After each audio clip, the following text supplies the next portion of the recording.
ओम।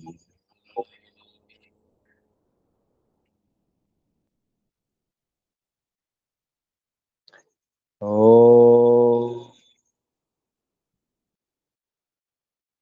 योगे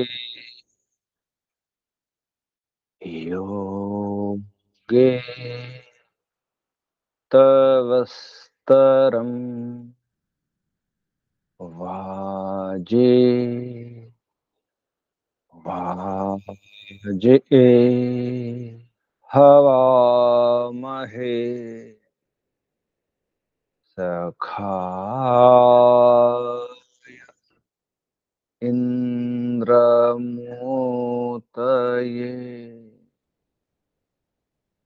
सखा इंद्रमोतये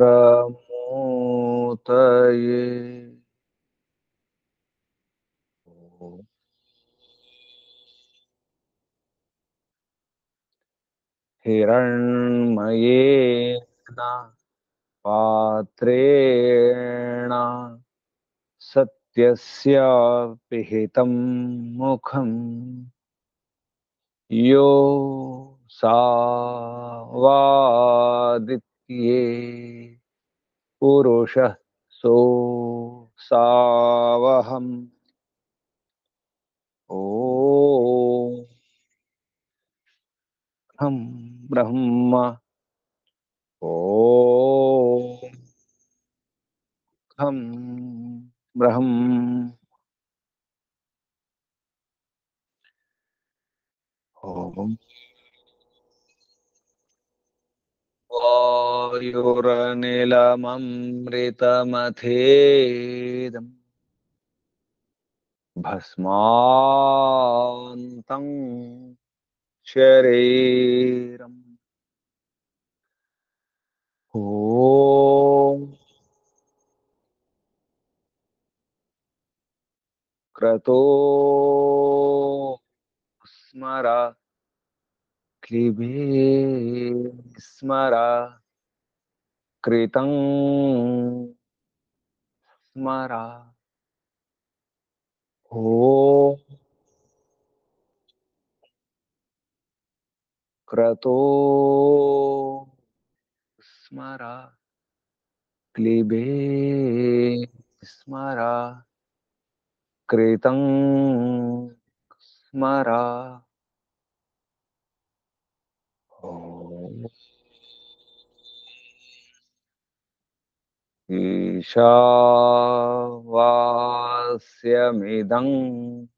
सर्वं यत्किञ्च जगत्यां जगत् तेन त्यक्तेन भुञ्जीथा मा गृधक्कस्य विद्धनम् तेन त्यक्तेन भुञ्जीथा मा गृधक्कस्य विद्धनम् मा गृधक्कस्य विद्धनम् ॐ शान्ति शान्ति शान्ति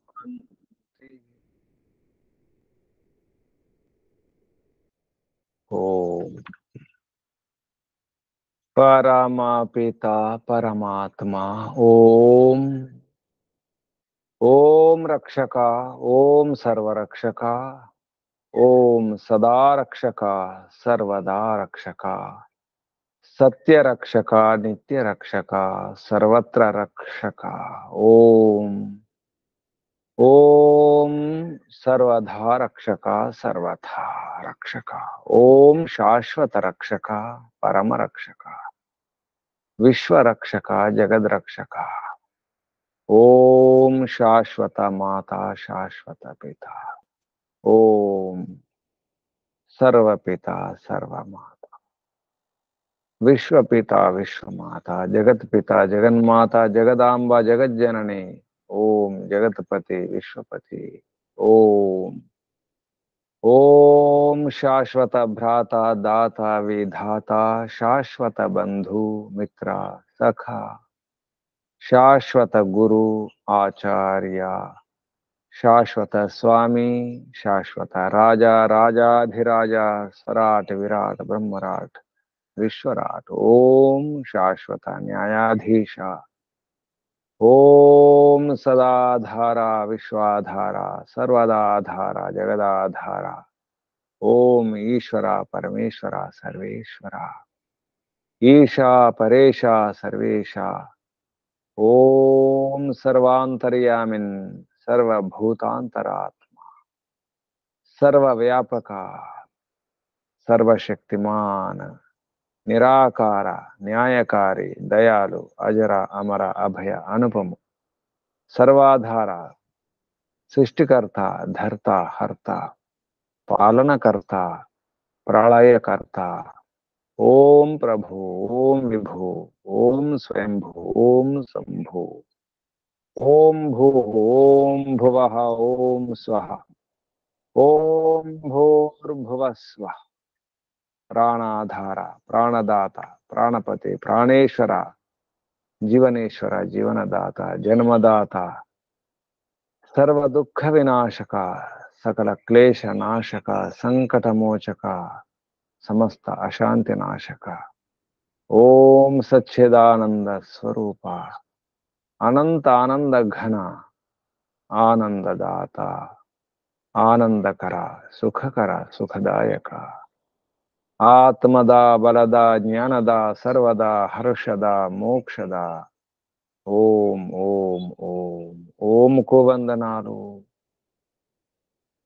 ఋషులకు మహర్షులకు మునులకు యోగులకు గురువులకు ఆచార్యులకు అధ్యాపకులకు పెద్దలకు మాతాపితలకు శ్రేయోభిలాషులకు మిత్రులకు జడ చేతనాది చరాచర జగత్తుకు స్థావర జంగమాలకు వందనాలు సర్వేభ్యో నమో నమః ప్రణవః ప్రణామ ఆత్మ బంధువులారా శాశ్వత బంధువు బ్రహ్మ బంధువులారా ధర్మ బంధువులారా ఆత్మీయ బాంధవులారా మిత్రులారా అత్యంత దుఃఖ నివృత్తి అభిలాషులారా అత్యంత పూర్ణ పురుషార్థులారా మోక్షాకాంక్షులారా ముముక్షువులారా విశ్వాత్మ పరమాత్మ బ్రహ్మాత్మ సర్వాత్మ దర్శన అభిలాషులారా సాధకులారా ఈశ్వర ఆరాధకులారా పరమేశ్వర ఉపాసకులారా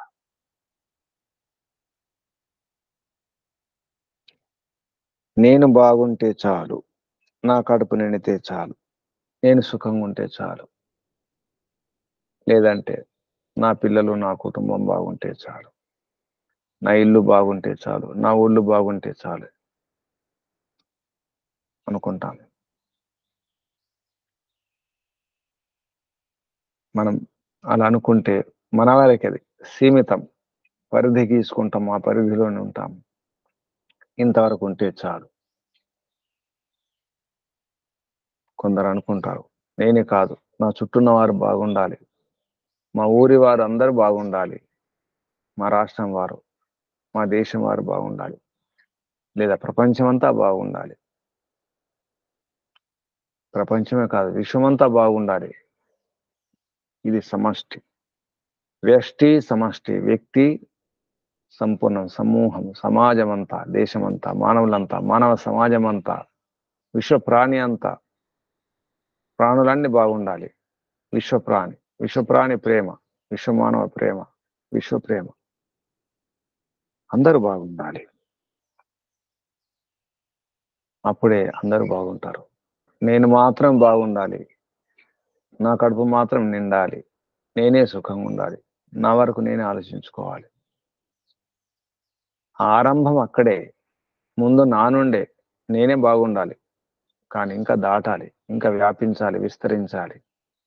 అందరు బాగుండాలి, నాలాగే అందరూ ఉండాలి అని కోరుకోవడం, ఇది సమష్టి భావన. పిండం వ్యక్తిగతం, బ్రహ్మాండం సమష్టి. పిండములో ఉన్నదే బ్రహ్మాండములో ఉన్నది. ఈ పిండాలన్నీ బాగుండాలి, ఈ పిండాలే చివరికి బ్రహ్మాండాలు అవుతాయి. కేవలం పిండం మాత్రం బాగుంటే సరిపోదు, ఈ దేహం మాత్రమే బాగుంటే సరిపోదు. పిండం అంటే ఈ దేహం మాత్రం. నా దేహమే, నా శరీరమే, నా వరకే. నా మనసే బాగుండాలి, నా ఇంద్రియాలకు తృప్తిగా ఉండాలి. ప్రారంభం ఇక్కడైనప్పటికీ కానీ ఇంకా ముందుకు వెళ్ళాలి. ప్రారంభం అనేది 0, ప్రారంభ సూచిక 0 నుండి మొదలవుతాయి. ఒక అడుగు వేస్తే 1, 2 అడుగులు వేస్తే 2, తర్వాత 3, 4, 5, 6, 7, 8. అది ప్రగతి అంటారు. ముందుకు వెళ్ళడమే ప్రగతి, అభివృద్ధి, పురోగతి. అడుగులు వేయాలి ముందుకు. అక్కడే ఉంటే దాన్ని అభివృద్ధి అనరు, ప్రగతి అనరు. వికాసం కాదది. వికసించాలి, వికాసం చెందాలి, విస్తరించాలి. ఈ భావనతో వ్యవహరించాలి. ఇది యజ్ఞము. పిండంలో యజ్ఞము, బ్రహ్మాండంలో యజ్ఞము. పిండంలో ఏముందో బ్రహ్మాండంలో ఉంది. ఈ దేహం అనేది ఇది ఒక అంగం మాత్రమే. ఆ విరాట్ పురుషుని, వైశ్వనరాత్మ, పరమాత్మ యొక్క విరాట్ శరీరం, ఈ జగమంతా, ఈ విశ్వమంతా, విశ్వంలో ఉన్నటువంటి తత్వాలతోనే ఈ శరీరం తయారవుతుంది, ఈ దేహం. బ్రహ్మాండంలో, విశ్వంలో ఏవైతే తత్వాలు ఉన్నాయో ఆ తత్వాలతోనే, పంచభూతాలతోనే, పాంచభౌతికం ఈ దేహం. అంతేకాదు లోపల ఉన్న అంగాలు, బయట అంగాలు, ఈ వ్యవస్థలను కూడా బయట ఉన్నాయి. బ్రహ్మాండంలో, విశ్వంలో అన్నీ ఉన్నాయి. అందుకే ఇది మాత్రమే కాదు, మనం చేసే యజ్ఞాలు, యాగాలు కూడా అంతే. సృష్టికి నమూనాది, నటన ఇది. మనం చేసే యజ్ఞయాగాల నటన. ఈ పిండానికి, దేహానికి మనం చేసే సేవ, ఈ ఆహారం ఇవ్వడం, అన్నం ఇవ్వడం, ఈ సుఖాన్ని ఇవ్వడం అనేది ఇంతవరకే. ఇది కూడా నటనే. ఈ దేహానికి, నా దేహానికి, నా ఆకలికి నేను ఆహారం ఇస్తున్నాను. నా దప్పిక దీనికి నీటిని ఇస్తున్నాను, ద్రవ పదార్థాలను ఇస్తున్నాను. శరీరం అలసిపోతుంది, విశ్రాంతిని ఇస్తున్నాను. ఇక్కడ ఏవైతే వ్యవస్థలు ఉన్నాయో, సాధక బాధకాలు ఉన్నాయో అవే బ్రహ్మాండంలో కూడా ఉంటాయి. నాలో అలజడి ఉంది, ఆందోళన ఉంది, నాలో తుఫాన్లు ఉన్నాయి, నాలో వరదలు ఉన్నాయి, అన్ని ఉన్నాయి. నాలో కూడా ఎండలు ఉన్నాయి, చలి ఉంది, వానలు ఉన్నాయి. మన లోపల కూడా అన్నీ ఉంటాయి.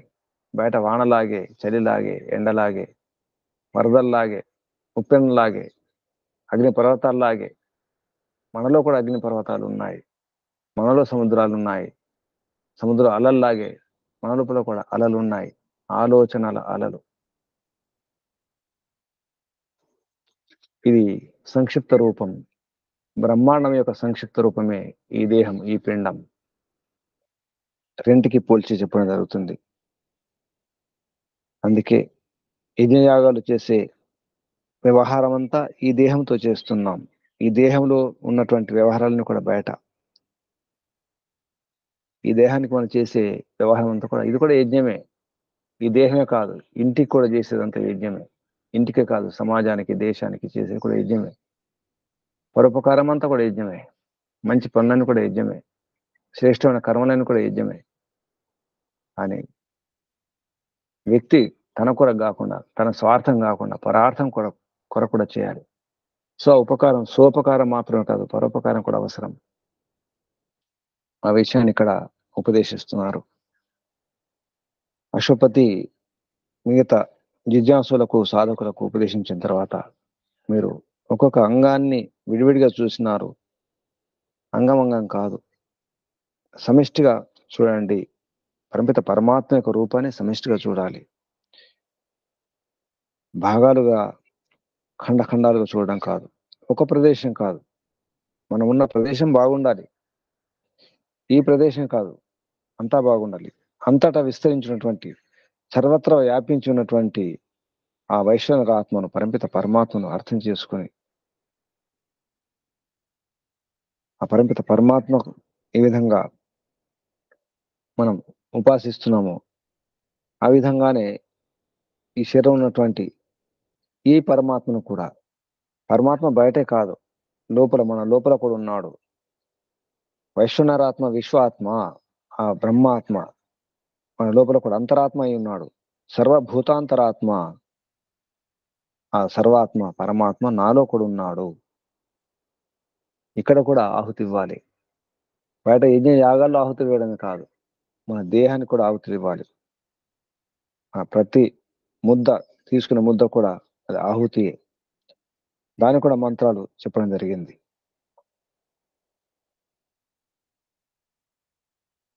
ఒక ప్రదేశం నుంచి కాదు, అన్ని ప్రదేశాల్లో అంతటా కూడా యజ్ఞయాగాలు జరుగుతున్నాయి. సృష్టి యజ్ఞం జరుగుతుంది. అలాగే ఆహుతి అనేది ఇక్కడ కూడా ఆహుతి ఇస్తాం. మనం తీసుకునే ప్రతి గ్రాసం, అంటే ప్రతి ముద్ద, ప్రతి కవలం, ఇది కూడా ఒక ఆహుతి.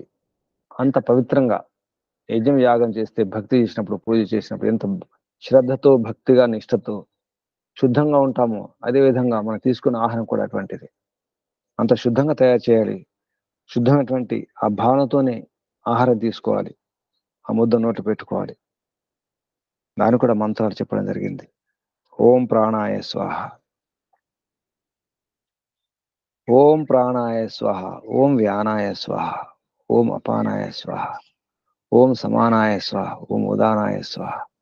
ఈ విధంగా పంచ ప్రాణాలకు సంబంధించినటువంటి ఈ శబ్దాలతో ఆహుతి ఇవ్వడం జరుగుతుంది. ఆ విషయాన్ని ఛాందోగ్యోపనిషత్తులో పంచమ ప్రపాఠకంలో 19వ ఖండంలో చెప్పడం జరుగుతుంది. వైశ్వరణ ఆత్మ బయట బ్రహ్మాండములో సమిష్టి కొరకు, అందరి కొరకు మనం ఉపకారం చేయాలనుకున్నప్పుడు ఈ శరీరాన్ని కూడా బాగా ఉంచుకోవాలి, ఆరోగ్యంగా ఉంచుకోవాలి, బలంగా ఉంచుకోవాలి. కాబట్టి ఆహుతులు ఇక్కడ కూడా ఇవ్వాలి, పవిత్రమైనటువంటి ఆహుతులు ఇవ్వాలి, అటువంటి ఆహారం తీసుకోవాలి. ఆ భావనతో ఈ ఆహారం, ఈ ఆహుతులు, ఈ ముద్దలు నోట్లో వేసుకోవడం జరుగుతుంది. ఆ విషయాన్ని ఇక్కడ వర్ణించడం జరుగుతుంది. ఛాందోగ్య ఉపనిషత్తు పంచమ ప్రపాఠకము 19వ ఖండము.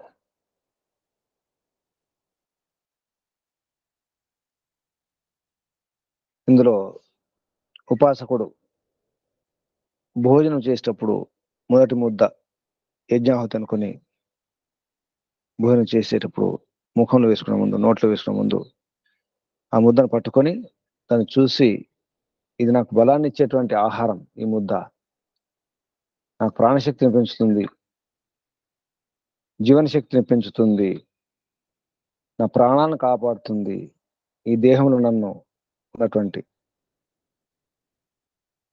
ఈ నరదేహం ఉన్నటువంటి ప్రాణదేవత, ఈ ప్రాణదేవతకు నేను ఆహుతినిస్తున్నాను అనే భావనతో ఓం ప్రాణాయ స్వాహ. దీని వలన ఏం జరుగుతుందో, లాభం ఏమిటో ఇక్కడ తెలియజేయడం జరిగింది. తత్ యద్ భక్తం, తద్ యద్ భక్తం ప్రథమ ఆగచ్చేత్,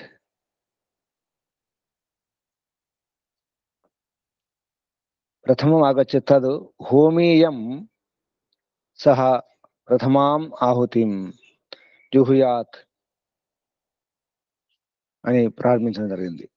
సయాం ప్రథమాం ఆహుతిం జుహుయాత్ తాం జుహుయాత్ ప్రాణాయ స్వాహ ఇది తృప్యతి. ఈ విధంగా ప్రాణదేవతకు, మన దేహంలో, నరదేహంలో ఉన్నటువంటి ప్రాణదేవతకు ఆహుతిగా ప్రాణాయ స్వాహ అనే శబ్దాలతో ఆహుతి ఇవ్వడం జరుగుతుంది. దాని వలన ప్రాణం తృప్తి అవుతుంది, ప్రాణ తృప్తి చెందుతాయి. ప్రాణాలు తృప్తి చెందితే చక్షు, కన్ను తృప్తి అవుతుంది. ఇక్కడ ఒక రహస్యం చెప్పడం జరుగుతుంది. ప్రాణాలు తృప్తిగా ఉంటే కన్ను తృప్తిగా ఉండడం ఏమిటి? అది ఏ కన్ను, ఏ విషయం ఇక్కడ ఒక రహస్యం విషయం చెప్పడం జరుగుతుంది. ప్రాణాలు తృప్తి చెందినప్పుడు కన్ను తృప్తి చెందుతుంది. ఈ నరదేహంలో ఉన్నటువంటి ఈ వైష్ణవ తత్వాలన్నీ కూడా, అంటే దాని అర్థం ఏంటంటే బయట తత్వాలు ఏవైతే ఉన్నాయో ఈ దేహంలో, మన దేహంలో, మానవ దేహంలో ఉన్నాయి. వైశ్వనరుని యొక్క తత్వాలతో ఏర్పడ్డటువంటిది. అంటే విరాట్ దేహం అవుతుందో బయట విశ్వ జగత్తులో లేదా విశ్వ దేహంలో, అది సమష్టి దేహము, ఇది వ్యక్తిగత దేహం.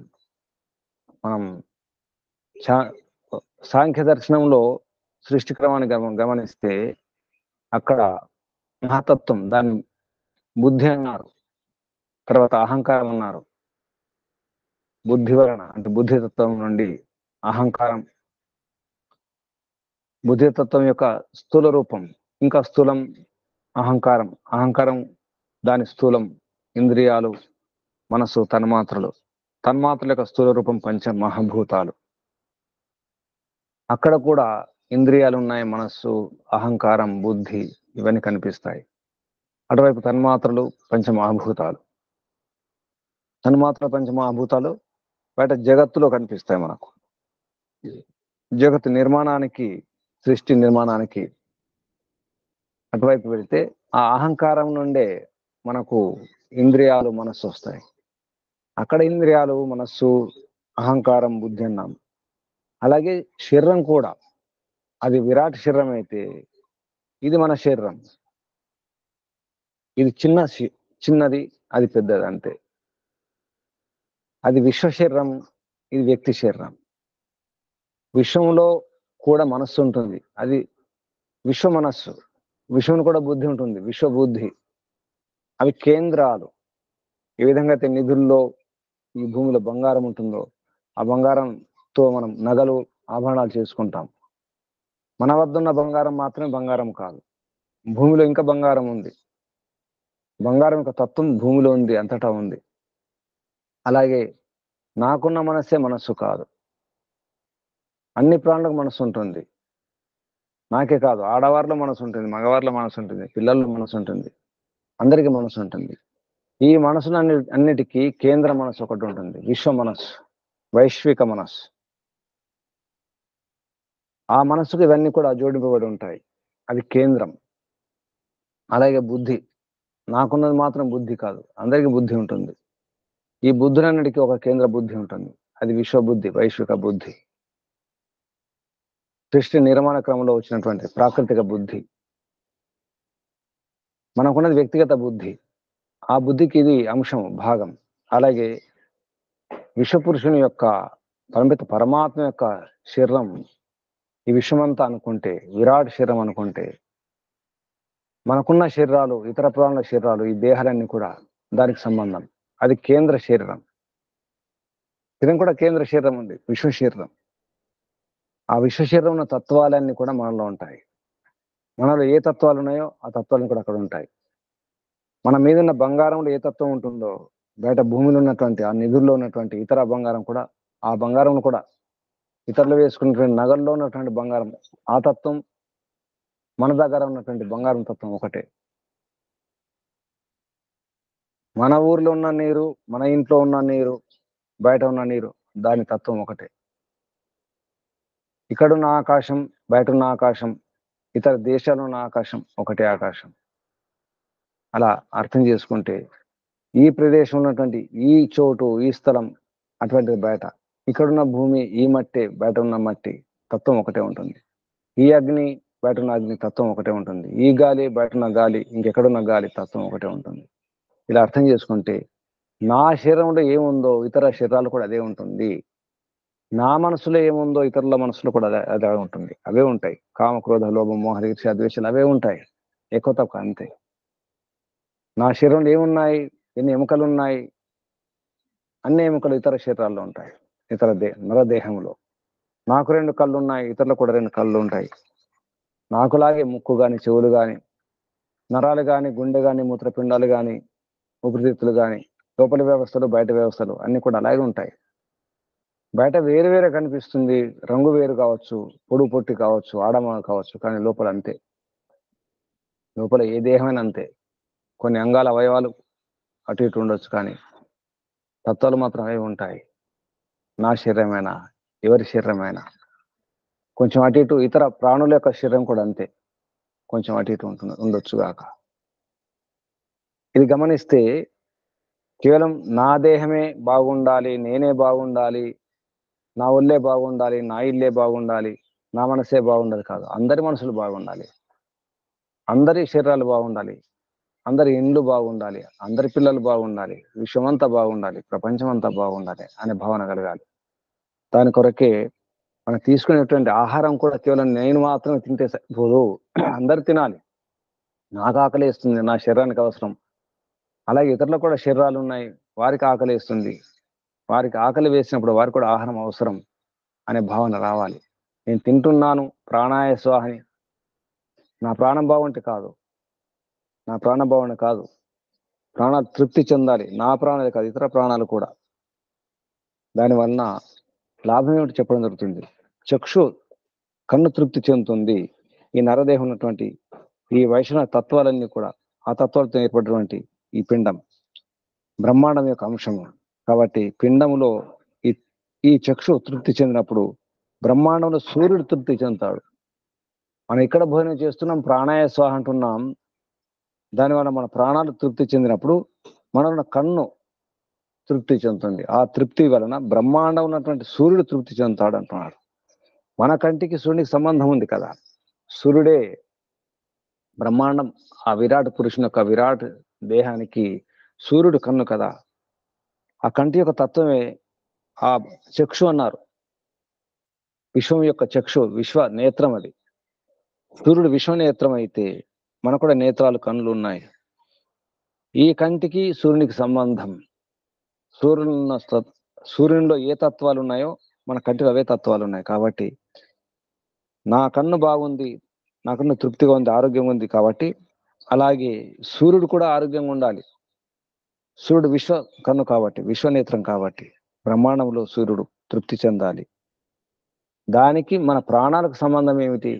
ఇది ఒక రహస్య విషయం. ఇది మనం ప్రాణాయ స్వాహ అని చెప్పేసి ఆహారం ముద్ద, అటువంటి పవిత్రమైనటువంటి ఆహారాన్ని, బలాన్ని ఇచ్చి పుష్టినిచ్చి ఆరోగ్యాన్ని ఇచ్చేటువంటి ఆహారాన్ని, సాత్విక ఆహారాన్ని తీసుకున్నప్పుడు మన ప్రాణం తృప్తి చెందుతుంది. దానివల్ల మన కన్ను లాంటిది ఆ విశ్వకన్ను సూర్యుడు తృప్తి చెందుతాడు బ్రహ్మాండంలో. సూర్యుడు తృప్తి చెందినప్పుడు ద్యులోకం కూడా తృప్తి చెందుతుంది. ఎక్కడి నుంచి ఎక్కడికి వెళ్ళి చూడండి, ఇక్కడ ఒక ముద్ద తింటున్నామంటే అది ద్యులోకానికి అంతవరకు అందాలి. ఇక్కడ తింటున్నాం కానీ మన ద్యులోకం, ఇక్కడ మన ద్యులోకం మన మూర్ధ, మన తల, మన మెదడు, మన మస్తిష్కం. అంటే మనం తీసుకున్న ఆహారం ద్యులోకం వరకు చెందాలి, అందాలి, ద్యులోకం తృప్తి చెందాలి. అంటే ఇక్కడ మన దేహంలో ద్యులోకం మూర్ధ, దివి అనేది మన మూర్ధ, మన తలలో ఉన్నటువంటి మస్తిష్కం, మెదడు నరాలు బాగుండాలి. అటువంటి ఆహారం తీసుకోవాలని అర్థం కదా. కంటికి కూడా ఇంపుగా ఉండాలి, తీసుకున్న ఆహారం కంటికి కూడా బాగుండాలి, కన్ను కూడా తృప్తి చెందాలి. అన్నం తింటున్నాం కానీ కంటికి ఇంపుకు లేదు, వాసన కూడా సరిగా లేదు, రుచికరంగా లేదు. రుచికరంగా ఉండాలి, వాసన బాగుండాలి, కంటికి ఇంపుగా ఉండాలి. అది శరీరానికి ఆరోగ్యాన్ని ఇవ్వాలి, ఆనందాన్ని ఇవ్వాలి, బలాన్ని ఇవ్వాలి, పుష్టిని ఇవ్వాలి. అంతేకాదు మెదడు కూడా బాగుండాలి, మెదడు పని చేయాలి. తింటున్నాం కానీ మత్తు పదార్థాలు తీసుకుంటున్నాం, రుచికరంగా ఉన్నాయి, సుగంధాలే ఉన్నాయి, కంటికి ఇంపుగానే ఉన్నాయి, కానీ ఆ తీసుకున్న ఆహారం వలన బుద్ధి పనిచేయడం లేదు, మెదడు పెరగడమే లేదు, ఏ ధారణ శక్తి ఉండదు, ఏ వివేకం ఉండదు అనుకోండి, అది వ్యర్థమే. అలాగే ఇక్కడే కాదు, విశ్వంలో కూడా ద్యులోకం కూడా అక్కడ వరకు. అంటే ద్యులోకంలో ఉన్నటువంటి విషయాలు కూడా అర్థం చేసుకోవాలంటే ఇక్కడ బుద్ధి బాగుండాలి. ఇది ఒక రహస్యం. ఇది తీసుకునే ఆహారం యొక్క ప్రభావం, దాని శక్తి ఎక్కడి వరకు ఉంటుంది అంటే ద్యులోకం వరకు ఉంటుంది. అలా అయినప్పుడు ద్యులోకం తృప్తి చెందిన మీదట సూర్యుడు ఆ ద్యులోకానికి సంబంధించిన ఆశ్రితం, సూర్యుని పైన ద్యులోకం పైన ఆశ్రితమైనటువంటి, ఆధారపడినటువంటి మిగతా తత్వాలన్నీ కూడా తృప్తి చెందుతాయి. అంటే మనలో ఉన్నటువంటి మన కన్ను ఇదంతా కూడా మన ఇంద్రియాలకు తృప్తి అయిన తర్వాత, మన బుద్ధి కూడా అయిన తర్వాత, మనలో ఉన్నటువంటి మన పైన ఆధారపడిన వారందరూ కూడా వారు కూడా తృప్తి చెందడం జరుగుతుంది అర్థం ఇక్కడ. ద్యులోకం సూర్యుడు కూడా తృప్తి చెందినప్పుడు, అంటే ఆ సూర్యుని పైన ఆధారపడి ఉన్నవారు, ద్యులోకంలో ఆధారపడి ఉన్న అన్ని తత్వాలు కూడా తృప్తి చెందుతాయి. దాన్ని మన పిండంలో చూసుకోవాలి, అటు బ్రహ్మాండంలో కూడా చూసుకోవాలి. అంటే మనం ఇక్కడ ఈ పిండానికి అయితే ఆహుతి ఇస్తున్నామో, ఈ ఆహారం, ఈ ముద్ద ఈ దేహం ఉన్నటువంటి ఈ ద్యూలోకానికి అందాలి. మనకి బయట చేసే యజ్ఞయాగాలు అయితే ఆహుతి ఇస్తున్నామో ఆ ఆహుతి, ఆ మూలికలు అవి కూడా ద్యులోకం వరకు చెందాలి. ద్యులోకం తృప్తిగా ఉండాలి. ఇక్కడ ఆహుతిస్తున్నాం, ఇక్కడ హవనం చేస్తున్నాం, అగ్నిహోత్రం, యజ్ఞాలు, యాగాలు చేస్తున్నాం అంటే అది ఎక్కడి వరకు వెళ్తుంది? సూర్యుని దాటిపోతుంది, ద్యులోకం వరకు వెళ్తుంది. ద్యులోకం తృప్తి చెందాలి, అంత శక్తివంతంగా ఉండాలి. ఆ విధానాలు, ఆ నియమాలు పాటిస్తూ అంత శ్రద్ధతో అంత జాగ్రత్తగా యజ్ఞయాగాలు చేయాలని చెప్పేసి మనం అర్థం చేసుకోవాలి. ఈ విధంగా చాలా రహస్యాన్ని చెప్పడం జరుగుతుంది. ఇది నరదేహానికి, ఆ వైశ్వనర దేహానికి సంబంధం జోడిస్తూ ఉపాసకుడు తృప్తి భావనతో చేసే ప్రయత్నం అంతా బ్రహ్మాండాన్ని కూడా చెందాలి, అక్కడికి పాకాలి, విస్తరించాలి, బ్రహ్మాండ వరకు విస్తరించాలి. ఈ భావనతో మనం ప్రతి సుఖం, ప్రతి భోజనం, ప్రతి ముద్ద కూడా అలా విస్తరించాలి అనే భావనతో చేసినప్పుడు అప్పుడు ఆ ఉపాసకునికి లేదా యజ్ఞం చేసే ఆ యజమానికి స్వయంగా ఆ యజమాని సంతానం ద్వారా, మిత్రుల ద్వారా, బంధువుల ద్వారా, పశువుల ద్వారా, భోగ సామగ్రి ద్వారా, తేజస్సు ద్వారా, బ్రహ్మ వర్చస్సు ద్వారా తృప్తి చెందుతాడు, తృప్తి కలుగుతుంది. అలా చేసినప్పుడు తన సంతానం, బంధువులు, మిత్రగణం, పరివారం, పశువులు, తన వద్దున్న పశువులు అంటే ఈ వాహనాలు కూడా ఈ రోజుల్లో, భోగ్య సామాగ్రి అంతా కూడా, మనలో తేజస్సు, మన వ్యవహారం, మనలో ఆత్మవిశ్వాసం, బ్రహ్మవర్చస్సు, వేద విద్య అన్ని కూడా తృప్తి చెందుతాయి.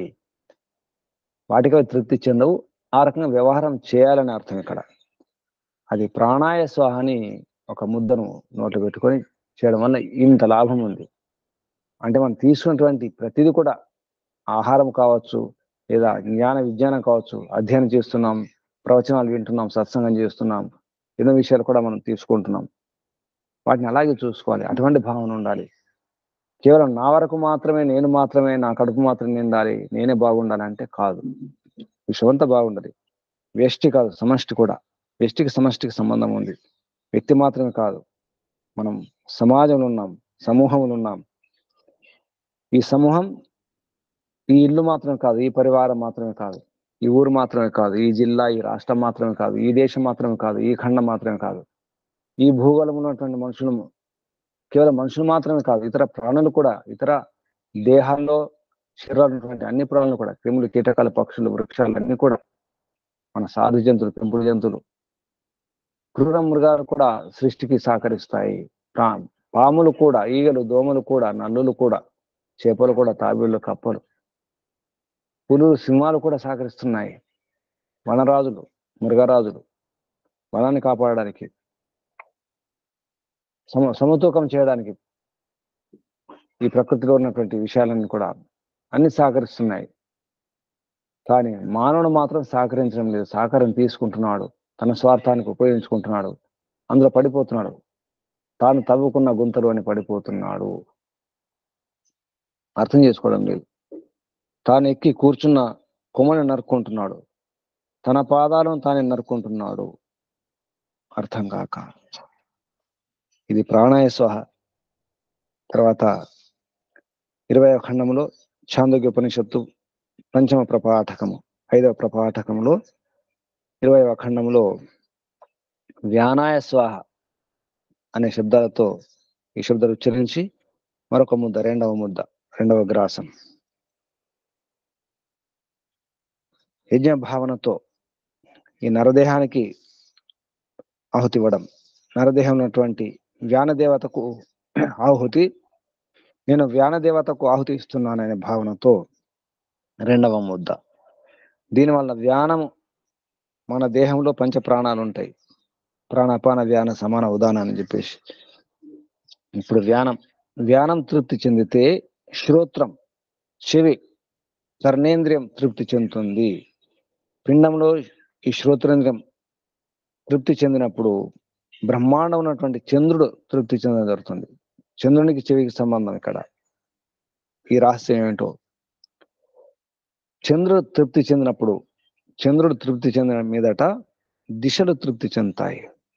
చంద్రుడికి పోల్చడం జరిగింది. నిజానికి చెవికి దిశలకు సంబంధం ఉంది. మధ్యలో చంద్రుడు వచ్చినాడు.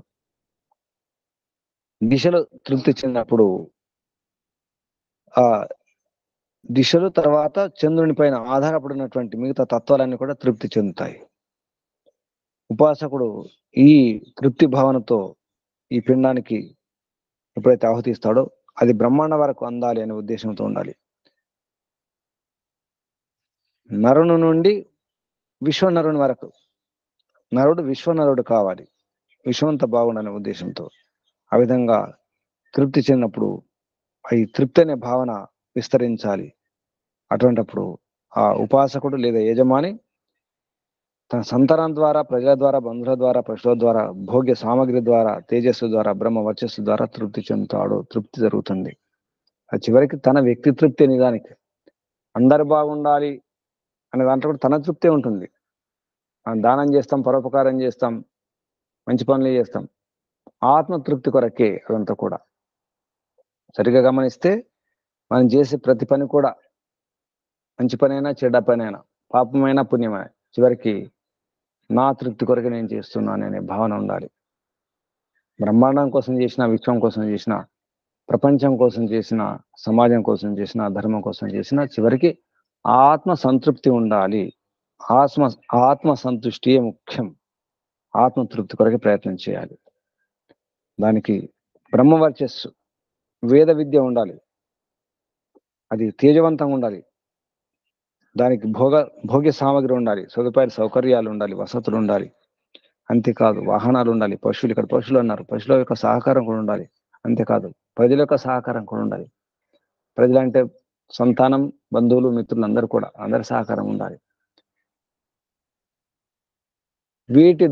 వీటన్నిటి ద్వారా ఉపాసకుడు లేదా భక్తుడు లేదా యజమాని, యజ్ఞం చేసేవాడు తృప్తి చెందుతాడు. చివరికి తన తృప్తి, వ్యక్తి తృప్తి కొరకే.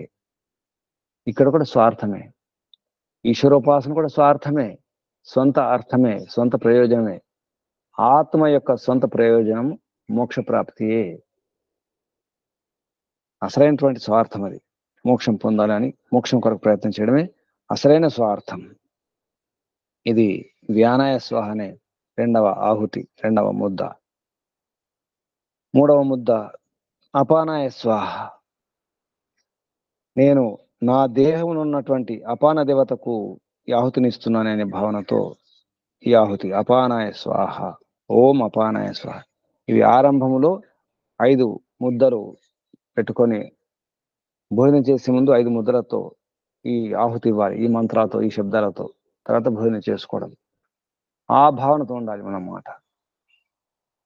యజ్ఞంలో కూడా మనం ఆచమనం చేస్తాం, భోజనం చేసే ముందు కూడా ఆచమనం చేస్తాం అవే మంత్రాలతో. ఓం అమృతోపస్తరణమసి స్వాహ, ఓం అమృత అపిధానమసి స్వాహ, ఓం సత్యమేష శ్రీర్మయ శ్రీశయతాం స్వాహ అనే ఆ శబ్దాలు చెప్పి ఉచ్చరించి ఆచమనం చేసుకుంటాం. యజ్ఞంలో కూడా అవే మంత్రాలు, అవే శబ్దాలు, భోజనం చేసే ముందు కూడా అవే. అందుకే ఇవి కూడా ఆహుతులే. అపానాయ స్వాహ, అపాన దేవతకు ఆహుతి ఇచ్చినప్పుడు, అపాన దేవత అంటే అపాన వాయువు, ఇక్కడ మన పంచ ప్రాణాల్లో అపానం.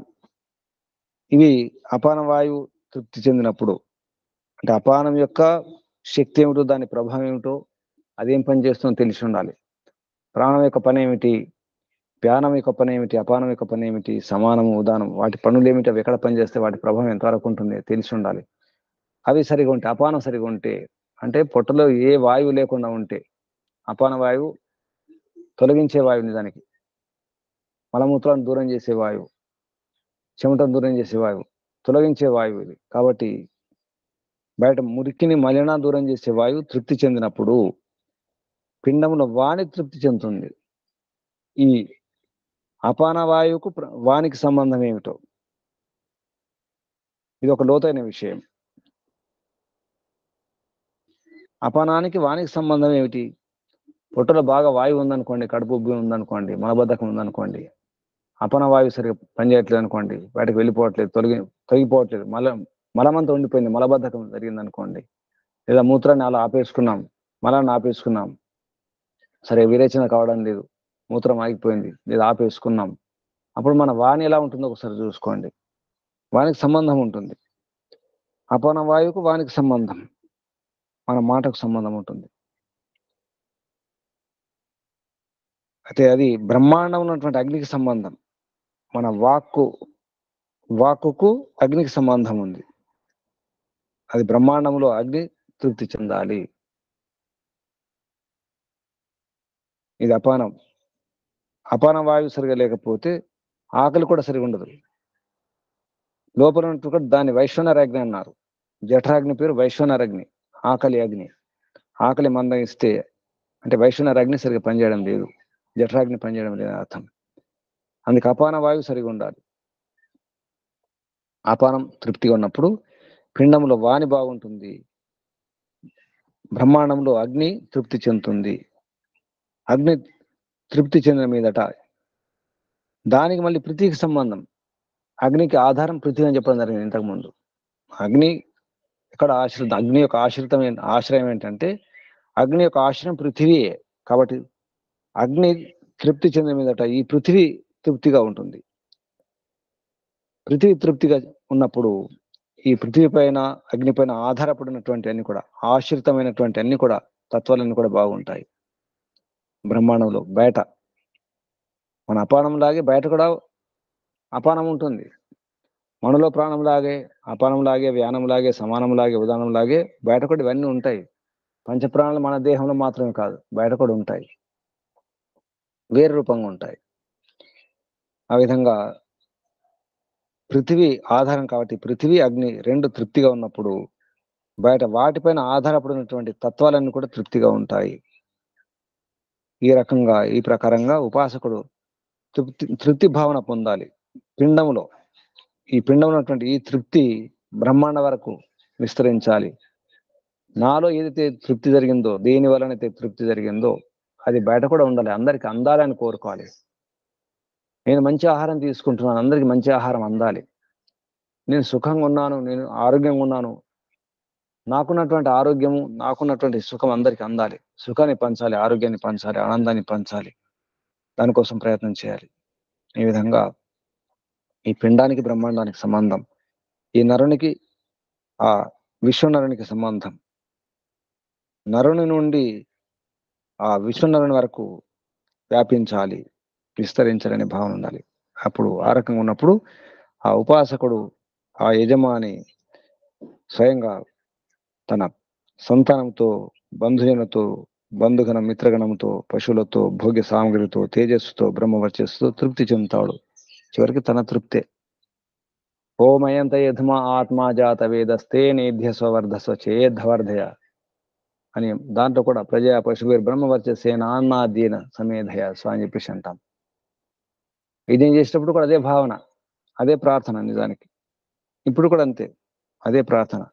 ఇక్కడ కూడా అదే అర్థం. బ్రహ్మవర్చస్సు, తేజస్సు, పశువులు, ప్రజలు. ఓం స్తుతామయా వరదా వేద మాత ప్రచోదయంతాం పావమాని ద్విజానం ఆయు ప్రాణం ప్రజాం పశుం కీర్తిం ద్రవిణం బ్రహ్మ వర్చస్సం మహ్యం దత్వ వ్రజత బ్రహ్మలోకం. అందులో అదే ప్రార్థన. చివరికి బ్రహ్మలోకం కావాలి, మోక్షమే కావాలి. తర్వాత ఆహుతి, 4వ ఆహుతి సమానాయ స్వహ. సమానం సరిగా ఉండాలి. సమాన సరిగా ఉంటే, సమాన వాయు తృప్తి అంతే మనస్సు తృప్తిగా ఉంటుంది. మనస్సు, ఈ పిండంలో మనస్సు తృప్తిగా ఉంటే బ్రహ్మాండంలో మేఘానికి మనసుకు సంబంధం పెట్టడం జరిగింది. మేఘాలు వస్తే మనస్సు హర్షిస్తుంది, మనసులో సంతోషం కలుగుతుంది మేఘాలను చూసినప్పుడు కూడా. బ్రహ్మాండంలో మేఘానికి, పిండంలో మనసుకు సంబంధం. నిజానికి మనసుకు చంద్రునికి సంబంధం.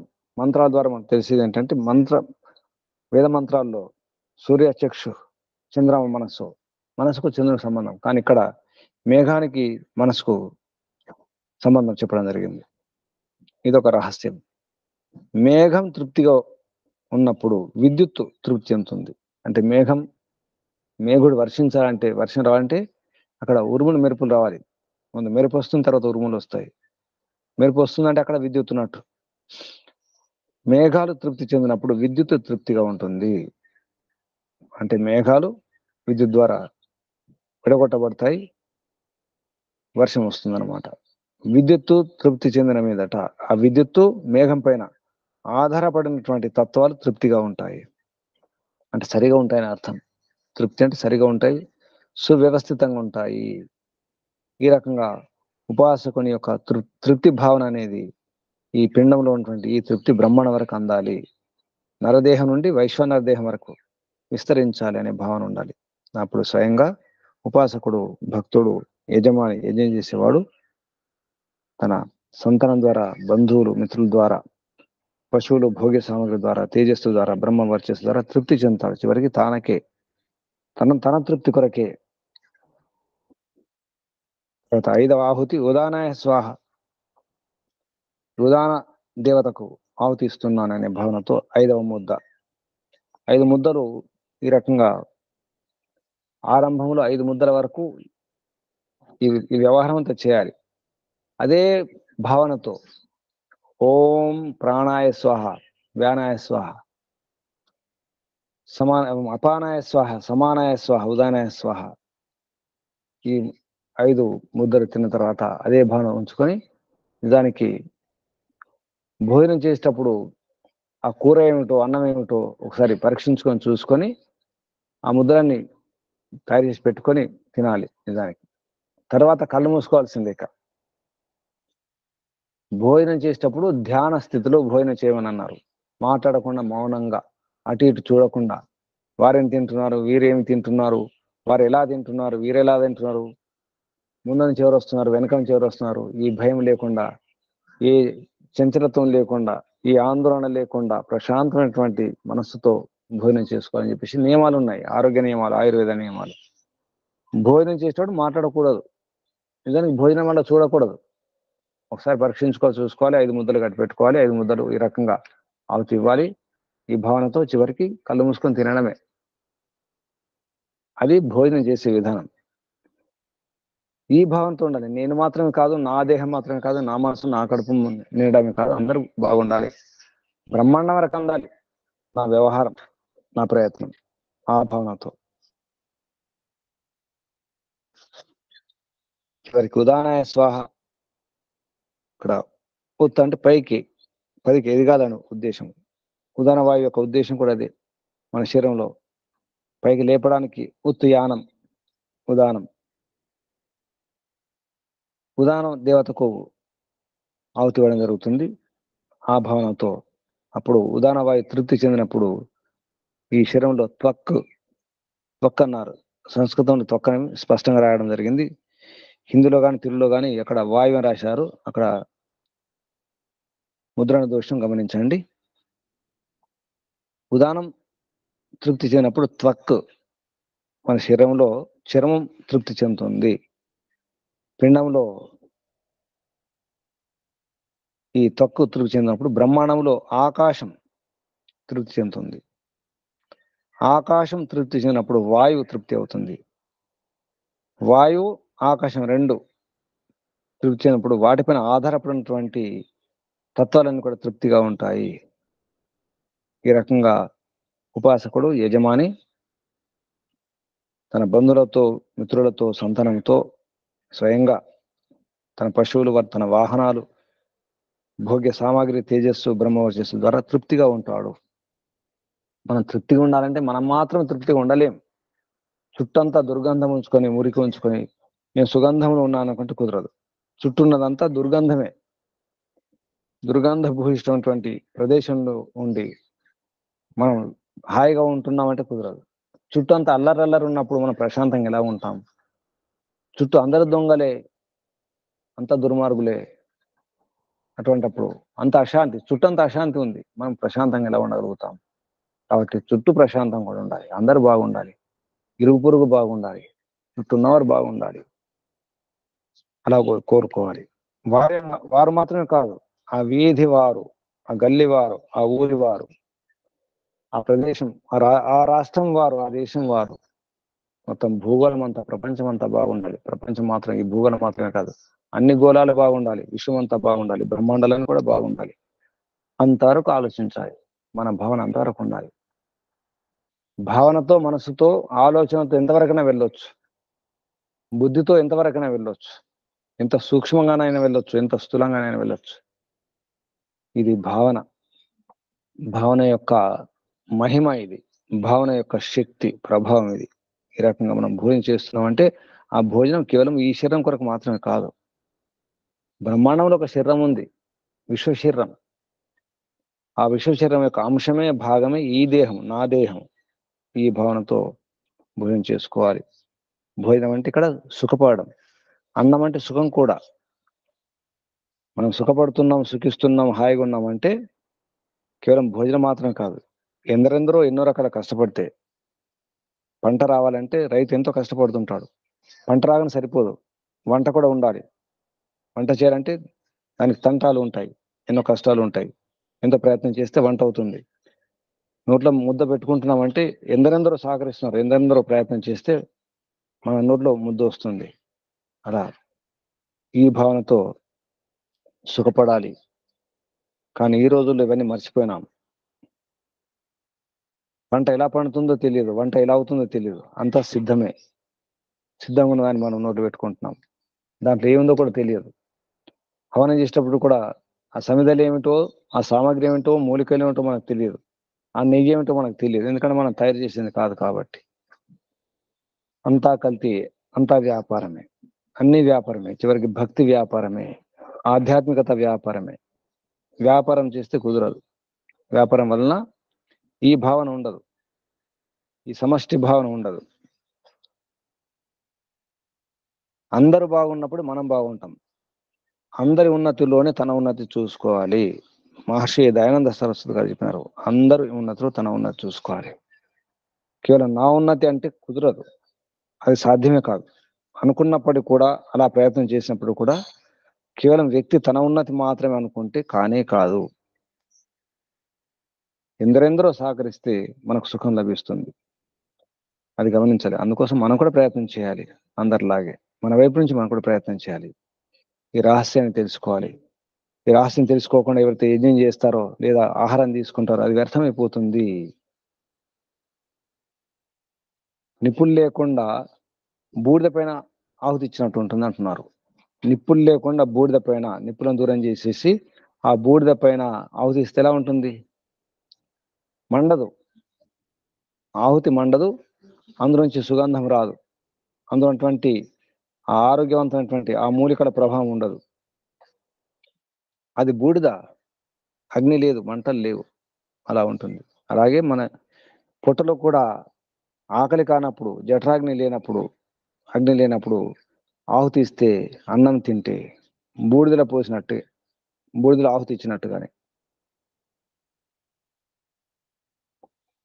బూడిదలో పోసిన పన్నీర్ అంటారు. బూడిదలో పన్నీర్ పోస్తే ఏం లాభం? అగ్నిలో వేస్తే లాభం కానీ. కాబట్టి బూడిదలో పోసినట్టు కాకుండా మంట ఉన్నప్పుడే ఆహుతి ఇవ్వాలి. మండిపోతుంది,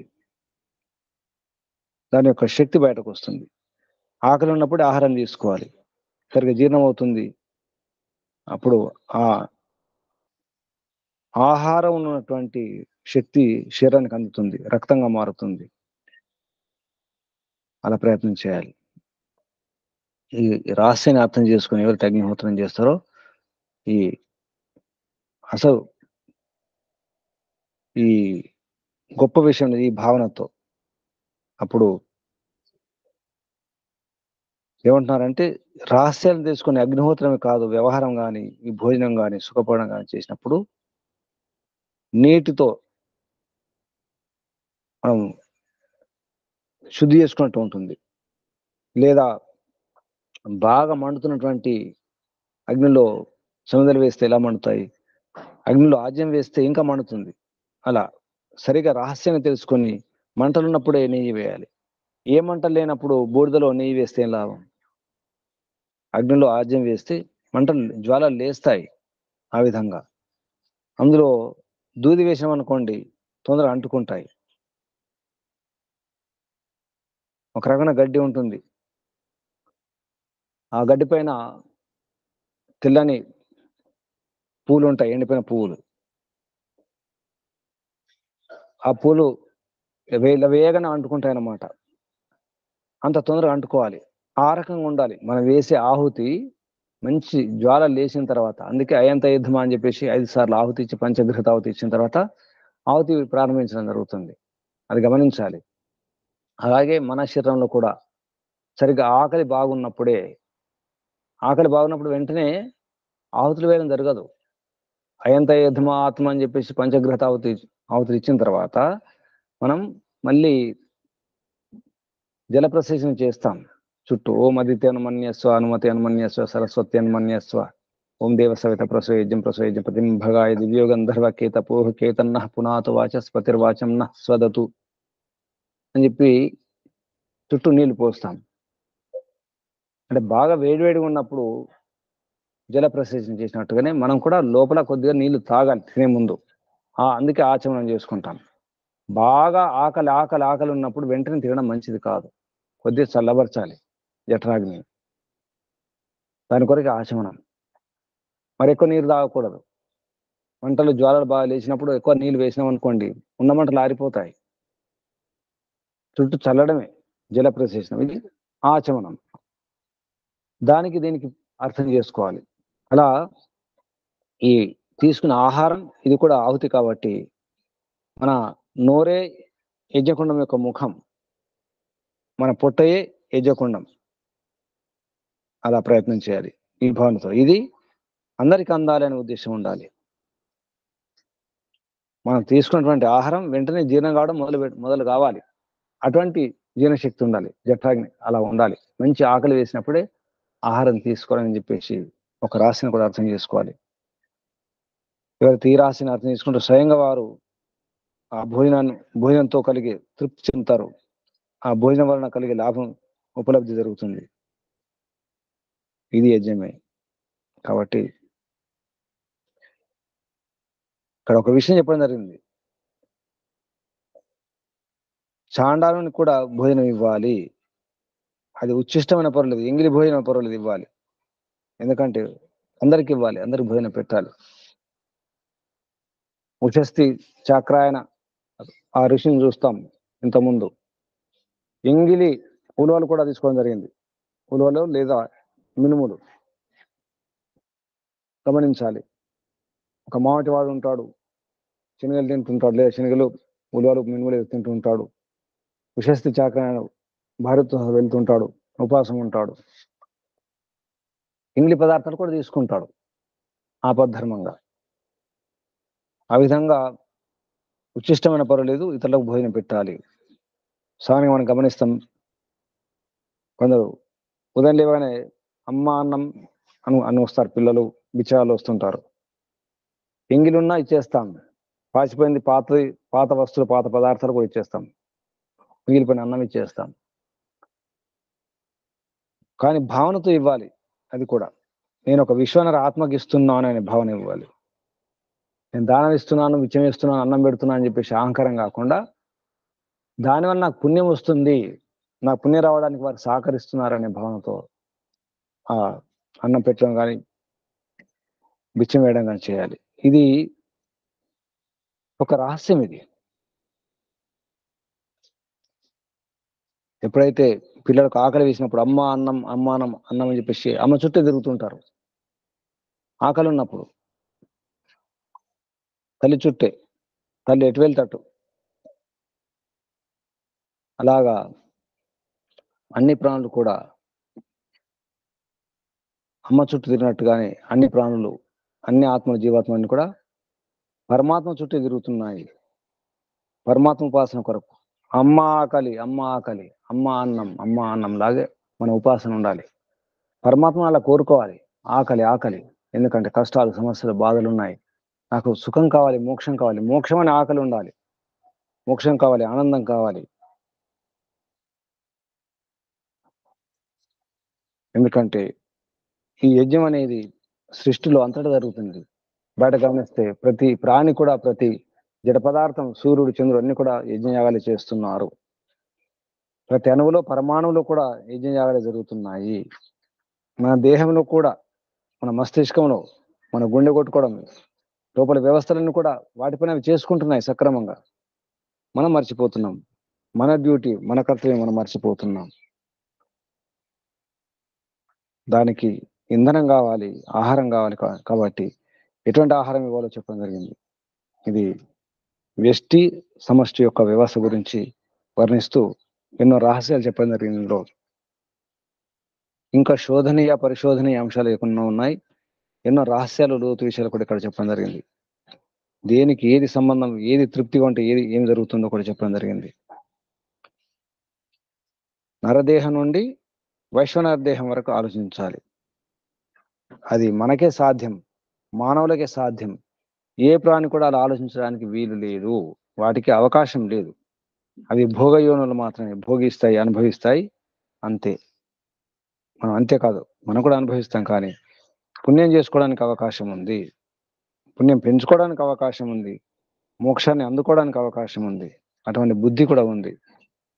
అంత శక్తి ఉన్నటువంటి ఆ పాత్రతో ఉన్నటువంటి బుద్ధి ఎంతైనా పెంచుకోవచ్చు, ఎంతైనా విద్యను పొందవచ్చు. దానికోసం ప్రయత్నం చేయాలి. ఇది ఈనాటి రహస్యం. ఇది చాందోగ్య ఉపనిషత్తులో పంచమ ప్రపాఠకం ఉన్నటువంటి విషయం. ఇది గమనించండి. మనం తీసుకున్న ఆహారానికి విశ్వానికి సంబంధం. బయట దేహమే, అది విశ్వదేహం, ఇది మన దేహం. ఆ విశ్వదేహం యొక్క అంశమే, భాగమే ఈ దేహం. నాకున్న దేహమే, ఈ శరీరమే ఇంతవరకే అనుకుంటే సరిపోదు. నాకున్న మనసే, ఈ మనసు మాత్రం ఉంటుంది, నాలాగా ఎవరు ఆలోచించరు, నాకు మాత్రమే కష్టాలు ఉన్నాయి, సమస్యలు ఉన్నాయి, నాకే బాధలు ఉన్నాయి, నాలోనే ఇవన్నీ ఉన్నాయి అనుకుంటే సరిపోదు. అందరిలో అవే ఉంటాయి. భాష వేరే ఉండొచ్చు, కానీ సమస్యలు, భావాలు అవే ఉంటాయి, అవే గొడవలు. ఎక్కడ వెళ్ళినా, ఎప్పుడైనా, ఏ యుగమైనా, ఏ కాలమైనా. ఈ కాలం ఈ యుగమే కాదు, ఈ సృష్టి కాదు, మరొక సర్గైనా,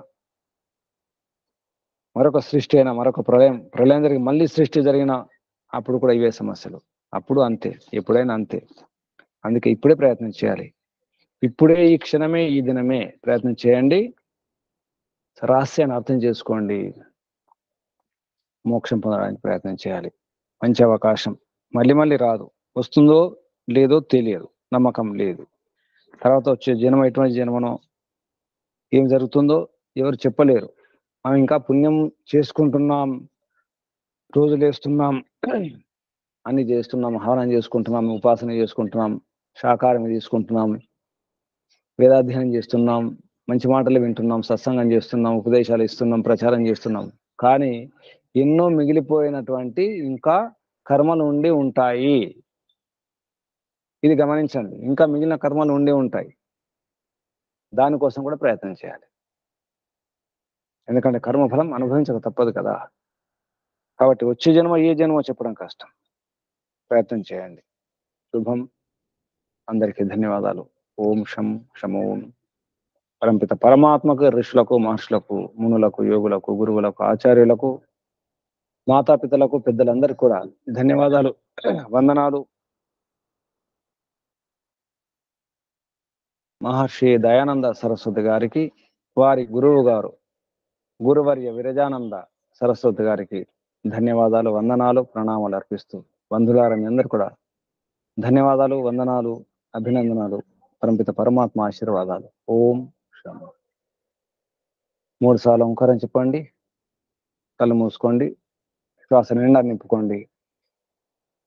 ఓ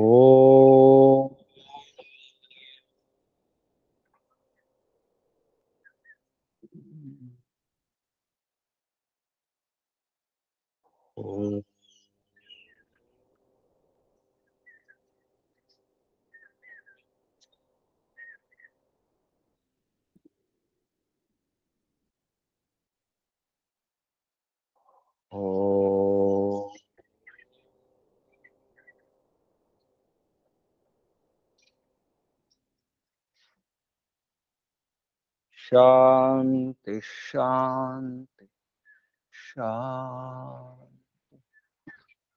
ఓం శాంతి పాఠం చెప్పండి. శాంతి పాఠం.